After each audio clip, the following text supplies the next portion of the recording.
So last week, I'm at Central Police Station in Jerusalem. I wasn't arrested, but I had a meeting with the chief people of the police in Jerusalem because I work for the open house, and we had a meeting regarding gay pride in Jerusalem. The open house is the LGBT center in Jerusalem. And we had a discussion about where the parade should go. What's the route? And it heated up. We wanted a longer route, a more important route, more substantial, and the policemen didn't want pride at all. So we started arguing. Our side started arguing with their side, and it really heated up. And I asked myself, okay, let's stop for a second and see how we can dissolve the problem, because there's a problem here. They don't understand our side. So I went to my background. I volunteer in 3 different groups, Hoshen, Shoval, and Shira. Those are 3 groups that we go to schools, we tell our personal story as LGBTers and religious LGBTers, depends on which group. And we talk to teachers, we talk to students, we tell our personal story in order to change their perspective regarding LGBT. Because there's a very long study of 16 pages that Schusterman decided not to copy to each one of you 16 pages for a good reason, because nobody is going to read it, including the people who made the research. And the question they asked, what helps? What helps to change people's attitude towards a conflict within? Because there's something here that really hits everything up. And so what's going to happen in this session, and I'll tell you what happened in the police towards the end, because good storytelling has to have a surprise element to it. I'm going to give you just a bit of what happens in these groups when we meet students and teachers. We're going to talk about what is a good storytelling, a few pointing tips to good storytelling. I will share a bit of my story, okay? Just a short while of my story. And then we'll have some peer, together we'll try to learn or to... Are you coming in? Yes. Awesome. There's 2 chairs here. And we'll try together. So, just for the start, I want you to close your eyes, or not if it doesn't make you comfortable, and try to think about a happy story in your life. Something happy, something good that happened to you. Don't have to imagine all of it, just focus on that story. You have your story? Good or not? I see some people are still, no? If it's harder, you can focus on a bad story, but don't. Okay, let's, if you don't remember for now, you can get back to it later. Hello. Hello. Welcome. I think I forgot something here. Oh. Is there a brown water bottle over here too? Thank you so much. Sorry. It's okay.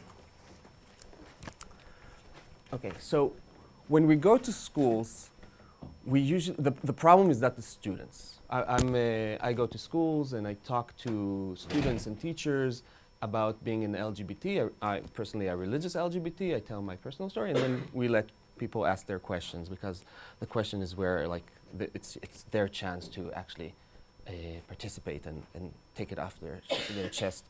We actually, one of the last weeks, we spoke to a group of kids, and there was a really homophobic kid in the class. It was, I think, 9th, 10th grade. It was really, he had the face that I don't like you because I don't like you. So the whole class. And then I shouldn't have said it, but he goes in the end, we talked about pride in Jerusalem, and I said the pride in Jerusalem is very modest, it's not like Tel Aviv. And he goes what, in Jerusalem there's no thongs? Like people in their underwear? And I turned to him. Again, I shouldn't have said it, but it was too funny not to. And I said to him, yes, I was also disappointed. Um, but this experience, the whole class also laughed. But you have a chance to mediate, because if I give you statistics, you can say, okay, it's not interesting, or I don't know if it's true, or I don't know if I can trust it. But when I share my personal story, you can't argue with my personal story. This is what happened. You can't tell me, oh, this kid didn't say it, because that it happened. So when you get that chance, people actually change their mind, because they don't have a number anymore. They have a face, and they say, oh, I met this guy. He's really cool. But and now I can't feel the same things I felt before, because he doesn't seem so bad. I had once I spoke in En-Gedi, and this girl comes to me and says, you know, you're the first religious person I'm speaking to. So I'm like, the religious LGBTer? She's like, no, religious. So I'm like, okay, that teaches me that also the religious people should like have teams going to schools and talking about their lives. But it changed because people don't meet. I had my parents are really, really amazing, and they asked me to speak to their friends. I had a meeting with their friends, and I shared my life story, and it was really, really emotional. And now, the reason my parents wanted it, because everybody were whispering behind their back. Like, oh, Nadav is gay, Nadav is gay, Nadav is gay. You know, a Jewish community. The more religious it is, the more Lashon Hara there is. So they said, okay, let's put it on the table. We're not afraid. This is a story, accept it or not. And in the end, all their friends came to them and gave them a hug and said, we don't care. That's the truth. Nobody cares anymore. And they accepted my parents, and that was my parents coming out of the closet, that they needed all this time. And they're waiting for me to tell it to my family. They actually want to have a family storytelling. And and that leads me to the pointers that I'm going to give you of how to tell your story in the best way. Because why is it important? Because even when you're asking a grant, okay, you can ask for the grant because it's important. But if you share your personal story, people would actually say, okay, this involves this person. Maybe I want to invest in this. In the same way that Schusterman doesn't invest in the organizations, they invest in the people, because the people are the stories. The people are going to carry it on. So I told my story too many times. It comes to a point that somebody came to me and said, I heard you gave your story already 4 times this year. And he wasn't the only one who told me the same number. So a lot of people hear me. And they already know where the jokes are, and they know where the pauses are, because it's the same. And that's in a way that's the problem, because I remember when I started my story, I was actually bursting in tears, because there's some really emotional parts, and the tears are there. But now that I'm telling the story, the originality is gone. So even though, okay, you should practice your story. You should think about what you want to tell, and you should think about what you want to give. What's the message you want? Don't over practice it. Leave yourself a place to get confused and remember something in the middle of the story, because that makes it authentic, and people want to see the authentic. Sometimes if I want to do it during a story, even though I told it so many times, I sometimes add something or change something, and I tell the group, oh, you're the only group that I'm telling you this, which is, by the way, true. I don't lie, but it gives them a feeling that this is something that's made tailored for them. And sometimes I'll stop on purpose, like to give them the dramatic pause of me needing to do that, but it's there because I need it, but it's also for them to feel that I did it for them. It's not something that I rehearsed too many times. Okay, so from one hand, know what you want to give, and second, be original. It's as if it's your first time. Don't be afraid if you forgot something. Your audience doesn't know your story. It's not that they'll go, oh, but he didn't do that. It's their first time hearing it. So whatever they hear is good. Don't be afraid to forget something.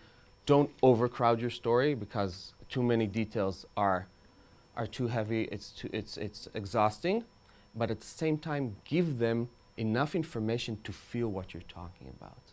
You'll see in my story that sometimes I give the background, how the room looked like, what was the time, what did I feel, because that sets them in the mood of what they're supposed to feel. They can imagine, if you say I was in my bedroom, they might imagine their bedroom, which is good because then they feel that you're in their story, you're connected to them, which is good.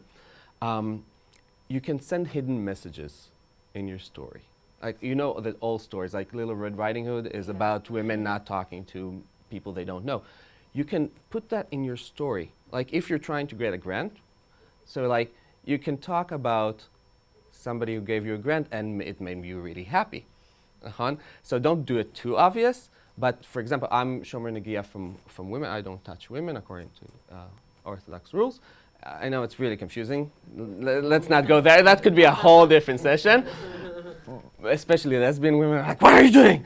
But if I want to make sure that like I'm speaking to a group of women who don't know those rules, I'll mention it in my story like as a side point, and then they know that I'm not going to touch them. And it's a hidden message there that they catch without even realizing that they catch.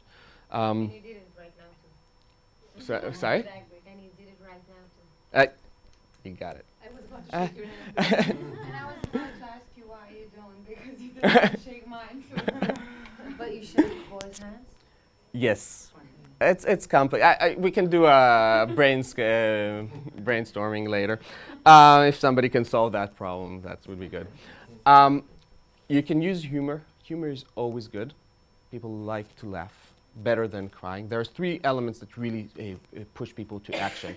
There's happiness, anger, and sadness. Those are the 3 major things that if you look at Facebook, what would you share the most? Either something that made you laugh, made you happy, something that made you angry, or something that made you sad.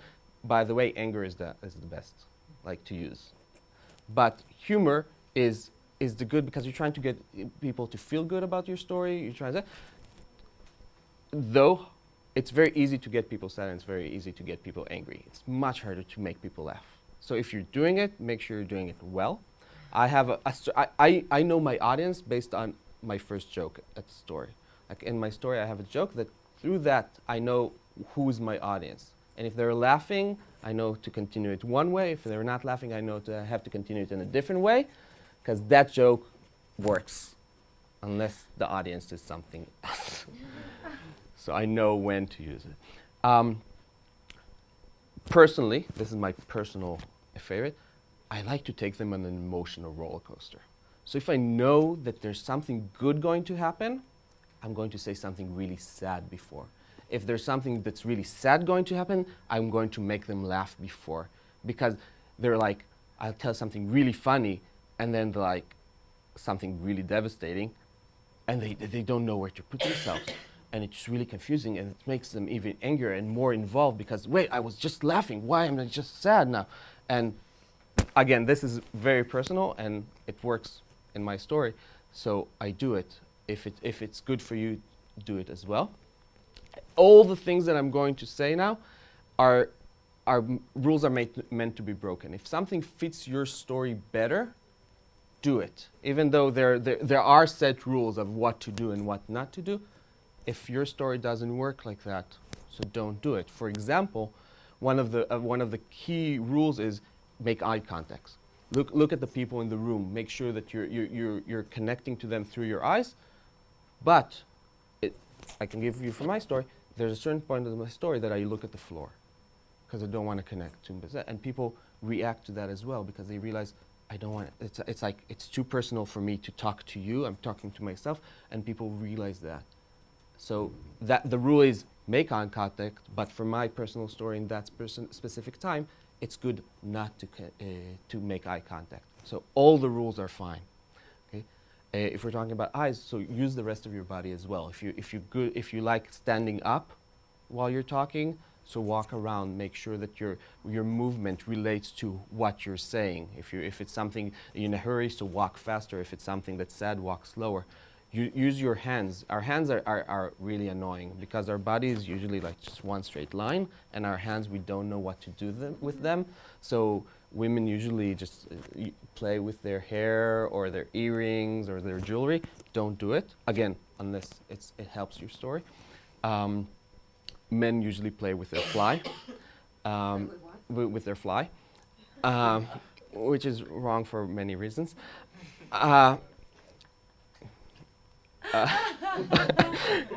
Lost in translation. You use your hands to emphasize, to enhance the emotional roller coaster that they're going through. So if we're talking about rhythm, you can use your hands to give a rhythm. If you're talking something about something soft, something good that happened, so your hands will be more circular and more soft, slowly will move. If you're saying something harsh, so your hands move fast and your gestures are very sharp. You can demonstrate, like if you're on the phone. So there is time during my speech that I talk about somebody on the phone. I do this with my hand. Even though phones don't look like this anymore for a long time, but can't do this. Can be many things, including a beer. But do something that reminds them of what you're talking about, and it will give them a better sense of what you're talking about. A good storyteller is also a part-time actor or actress, and use that. And it's a bit harder because you're sitting the whole time. So how do you act while sitting in the same spot the whole time? I'm going to look at my list now to make sure that I did not forget anything that I wanted to say, which is important. Use your body, use sense of humor. Good, 2 things. One thing is, know who's your enemy. A good drama has an enemy, okay?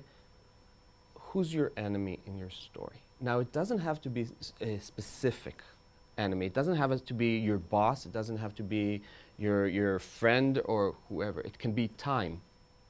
It can be, I'm racing against my time, and it was too late, and I didn't know who will go, and would I finish on time? So time is your enemy, and use time. If I don't know if you noticed, I actually read an article that the new Disney movies, the Pixar movies, don't use a specific enemy anymore. There's no bad guy. There's a bad attitude. There's humanity ruining the planet, okay? But there's no bad guy like the old movies, which is a very interesting shift. So you can use that. People our mindsets are getting ready for that idea. And one last thing, don't look back during the story. Meaning, when you're telling the story, tell it. You can tell it in past tense. You can say it in present tense. I am working. It's late at night. I'm working, or I worked all night. But don't reflect in the middle of the story. You can do it at the end of that story, but don't in the middle of the story. Don't say I was working all night, and now that I'm looking at it, it was bad because I should have. It ruins the atmosphere. Like the story is about what's happening in the story, so don't reflect. בסדר? Any questions so far? Will we get to hear your story? You are going now to hear part-time of my story. Part of my story. I'm not starting in the beginning, and I won't finish in the end because we practice on a 20-minute story time. That's what we have when we volunteer. So I'm going to give you 10 minutes. Sure, you're missing half. But I'm giving you the important parts. Any other questions regarding storytelling in general? Did you study, like, did you learn this? Or is this just through your experience? Or did you, there's like, I know the moth now is extremely big, and storytelling is like, did you study this, or?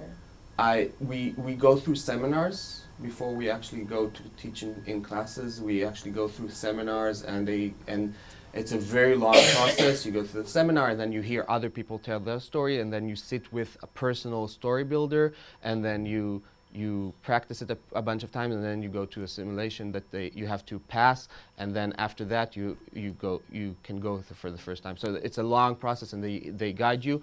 And I saw through my story what works and what doesn't work, and then I adjusted it.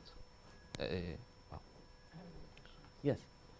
What was the worst reaction you got in class, and how did you deal with it? To my so during the story, I do a build-up before. I tell them it's a very personal, and it's very hard for me to, so don't interrupt. So I normally don't get any interruptions unless there's kids with learning disabilities. It's not against me, it's just they can't sit, so they react. During question time, that's really interesting. Like we get like, usually they ask me, how can you be religious and gay? Which is, What do you say? later. I don't mind answering the question. It's just it's not the framework of this. I don't mind talking about it. I think the worst reaction didn't happen during a story time. I was walking to Pride in Ashdod, and Pride in Ashdod, in Ashkelon, which doesn't mean much if you're a Pride in the peripheria. How do you say peripheria? In the I'm from Ashkelon. You're from Ashkelon. So it's not the center, it's not Tel Aviv, it's not Jerusalem, and it's much harder to come out of the closet in those cities. And against Pride, there's usually a demonstration against by religious people. And I was late to Pride, and I was running late. I didn't know where they are. So I see the demonstration. I'm like, who would know where they are? They would. So I'm like, where is it? And they're like, no, we're done. We're folding up. I'm like, not you, Pride. And the worst reaction that I got was the sign there. It said, you're disappointing your parents. And when I had to stop when I saw that sign, because yes, I am disappointing my parents. Obviously, 100%. My parents are not getting their dream. But what do you do with it now? So that was my hardest reaction. Questions, I don't mind. If there's a dialogue, I don't mind. But that was the hardest one I ever had. Okay, so I know about myself from the age of 13. I know about my sexual oriented that I'm gay from the age of 13. And it's not that hard when you notice that you're only interested in men. I realized I'm gay. But I was sure that I'm going to marry a woman one day, so it doesn't really matter. I lived in denial. Everything's fine. I'm jumping after high school. I went into what's called a Hester Yeshiva, which is a program that you learn in yeshiva for a few years, and in the middle you join the army for a few months, and then you come back to yeshiva. So I decided that if I want to get married to a woman one day, I have to treat what I have. And I went to what's called reparative therapy, conversion therapy. I got somebody who was not a professional. He didn't know what he's doing. He doesn't have any credentials. And I stopped going to him after 2-3 sessions because I realized he's not professional. Even being 18, I realized that this is not the guy to go to. He brought me to a group session a few times. The group was very secretive. You didn't know where it is. You had to call that day, and then they told you. And it was once it was in a abandoned train in Jerusalem. It's really weird. And I'm 18, and everybody else is 45. They're really depressed about their lives. They're like, oh, I'm gay. Oh, I'm religious. Oh, I'm religious gay.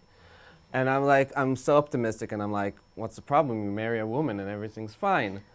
And I stopped going there after, again, 2-3 meetings, after I was walking down the street with my mother in Petach Tikva, my hometown, and out of the store, one of the stores comes out of the participants, and he says, Nadav, hello. And I'm like, no, goodbye. And I just started running away, and thank God my mother was a few steps ahead of me, so she didn't notice what's happening, so nothing happened. But I decided this is not confidential. I don't feel safe. I'm not going there anymore. And then I decided that if the next step would be to talk to my Rosh Yeshiva, which is the scariest thing ever. So I set a time and I walk to his office, and he sits like on a nice leather chair, and I'm sitting on this crappy plastic chair. And on the walls, there's every Judaic book that you can imagine. And it took me a long, long, long time to say it. And I said, I'm attracted to men. And he has a very, very deep voice. He goes like, oh. And then he said something amazing. He said, you know, I don't know what to do with it. You're the first student who ever came to me with this story. Can I please speak to a friend of mine who's a psychologist to give me some guidance? And I said, okay. I'm still waiting to hear what the psychologists say. The post in Israel works really slow. And I understand that he's not going to help, so I moved to rabbi number 2. Rabbi number 2 didn't help, so I moved to rabbi number 3. To rabbi number 3, I said, you know, my way to realize if you can accept me, if you can understand what I'm going through, is if you'll shake my hand at the end of the meeting. And he refused to shake my hand at the end of the meeting. So I realized that he's not going to help, and I decided to just continue. I finished a degree in education. I finished a degree also in graphic designing, and I decided to be a teacher. So I went to a school and I taught, and at the end of my first year, 2 teachers, friends of mine, came to me and they said, we have a shidduch for you.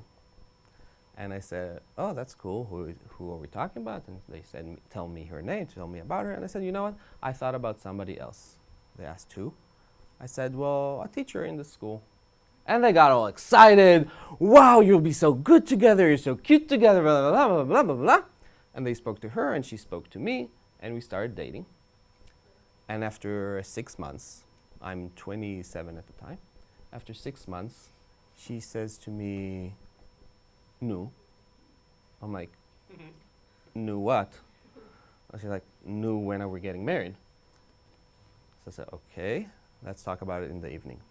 And in the evening, we sit in the restaurant, very romantic. We're sitting outside. There's stars and there's candles on the table. And I said to her, I want to get married. I love you, and I think we'll be good together. But there's something you have to know before. Promise me that you're not telling it to anybody without my permission. So she said, sababa. I said, no, promise me. So she said, I promise you that I won't tell it to anybody without your permission. I said, I love you and I want to get married with you, but you have to know that I'm actually attracted to men. Whatever you'll decide will be okay. The ball is in your court. I'm fine. So she asked a few questions and she wanted to ask her mother for her opinion, and I said, no, I don't want anybody from my close circle to know about it.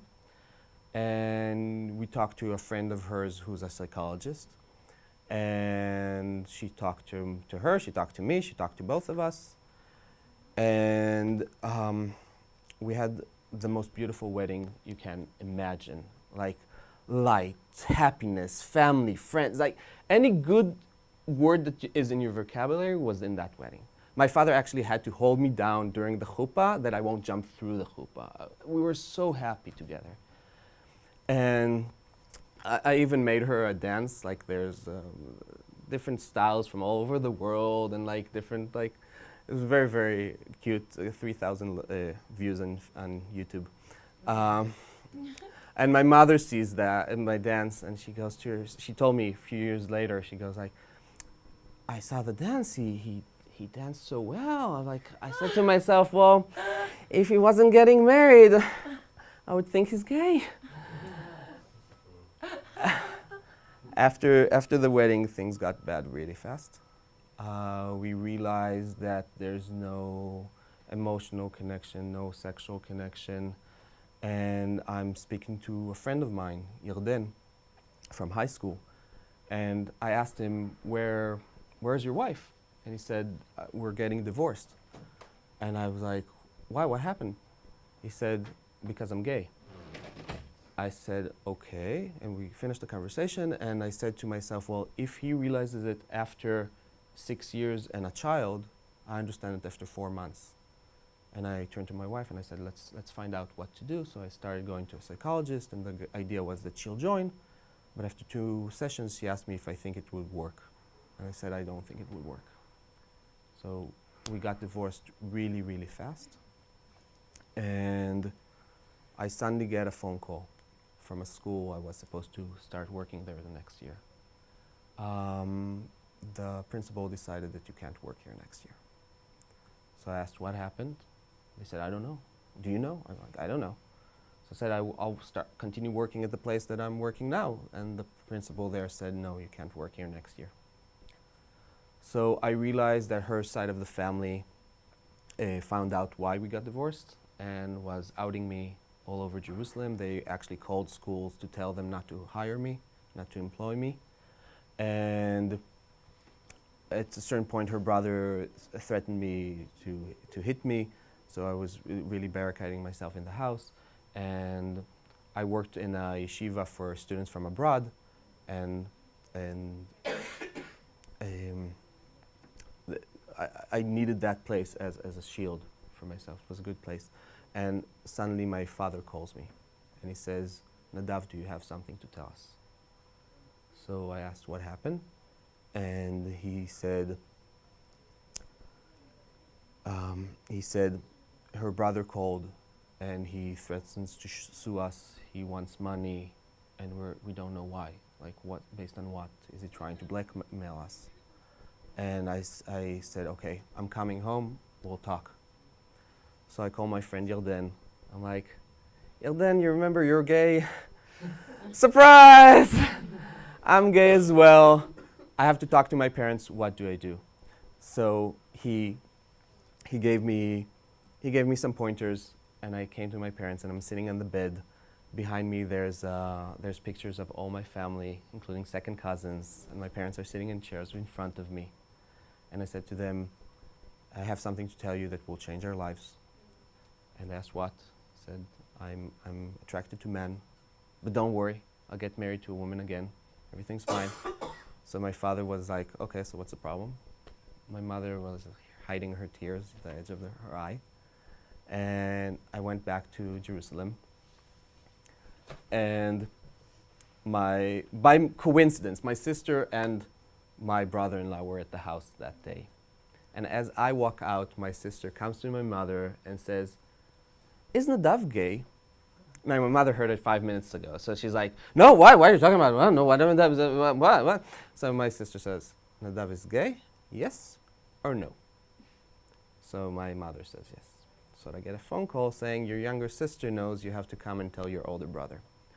So I'm coming back to Petach Tikva, and I told my brother and his wife, and my brother stands up and he gives me a hug and he says, finally I know somebody who's gay. And then I was very stressed at that time, and I decided that I'm going to New York on vacation. And in New York, I said to myself, I'm alone, nobody knows me, which was a complete lie because all my students in the yeshiva were from America, from New York. But it worked in my mind. So I said, I'm alone, nobody knows me, I'm gay, I should know what gay people do. So I walk into a gay bar, and I see 2 cute men on the corner. So I sit down and talk with them, and I tell them my story. And one of them says to me, what, you're 28 and you never kissed a man? I'm like, no, I never kissed a man. At the end of the evening, he comes to give me a kiss, and I jumped. You know what jumping is? I could play basketball with that jump. And I jumped, and I said, he said, oh, I'm sorry. I didn't mean, I'm like, I would love to give you, I said, I'd love to kiss you, but not here. So we went to his apartment, and we kissed. And that's it. Okay, that's it. And I finally realized, what is this sexual connection that people have so immediate? And I came back to my parents, and I said, I'm not going to live with a woman, I'm going to live with a man.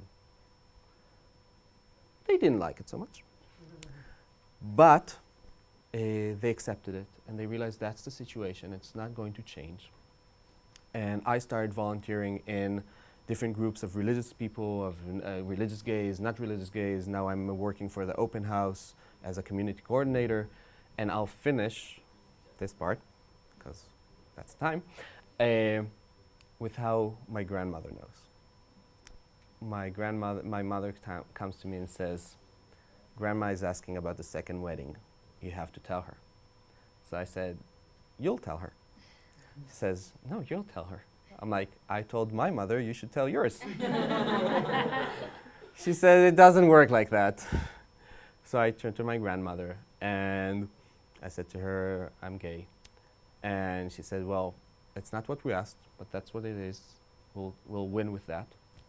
And she goes, "Do you want me to introduce you to gay men that you'll have?" And the other grandmother, she's like, this grandmother is the American grandmother. She knows what she's talking about. And the other grandmother is like the more polished one, the older one, more traditional one. And everybody were terrified what would happen when Savta Kelcha would know. So at the time, I just broke up with my boyfriend after a year and a half. So last Yom Ha'atzmaut, I convinced him to come to the family barbecue, Independence Day barbecue. So he comes. He's not sure what he's going into. And my siblings got so excited he's there, so they convinced him to come for Shabbos. So he said yes. So he's coming for Shabbos, and my grandmother is coming for Shabbos. So you know that aunt who's really stressful because that's who she is?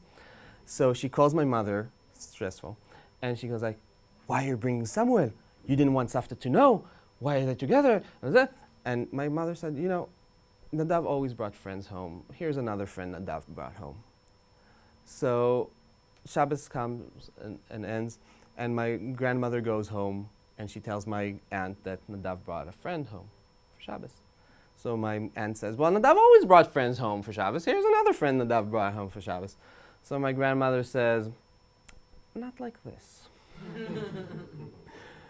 And so I talked to my grandmother, and she asked, "Well, is it going to disappear?" I said, "No, it's going to stay." So she said, "Well, then you should be out more, that people would know that it's normal and it's good." And that's my story. And this is the time you clap.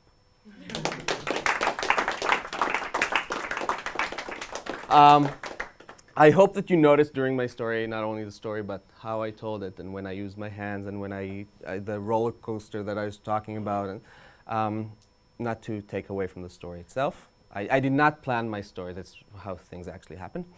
And since it is more of a workshop, okay, this is your turn, okay? And I'm happy to answer any questions you want afterwards. Turn to the person next to you and take a minute or two to tell them about that happy moment that we spoke before, that you thought about before. Basel? Try to think how you're telling it better. How start with how do you tell it? Tell it once, and then you'll tell it the second time to somebody else. And you'll see what has changed. And you'll see that something that didn't work so well the first time will work better the second time. Basel? We don't have a lot of time for that. We have 5 minutes, nachon? Exactly 5 minutes. So it's 1 minute to tell the story, 2nd minute to tell the second story, and then... 2 minutes to listen. What? You also need to listen.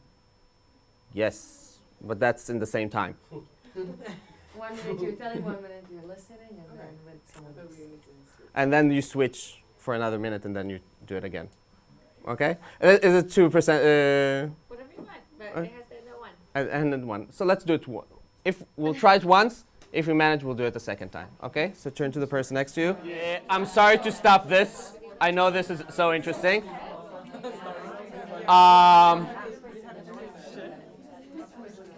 Just to conclude, to end the session, I really hope that you learned something about how to tell a story and how to tell it better, and also a bit about, well, there is a bonus part of knowing about LGBT a bit, one story. And there are some papers here if you want to take afterwards. And Can you pass it around? yes? And sorry. And the I think if you notice now, and this is what I want to end with, that your story has to have a beginning, middle, and end. A story who doesn't end is missing something. The end. The end. Oh, you took my line. I like the Thank you. Nadav, Nadav.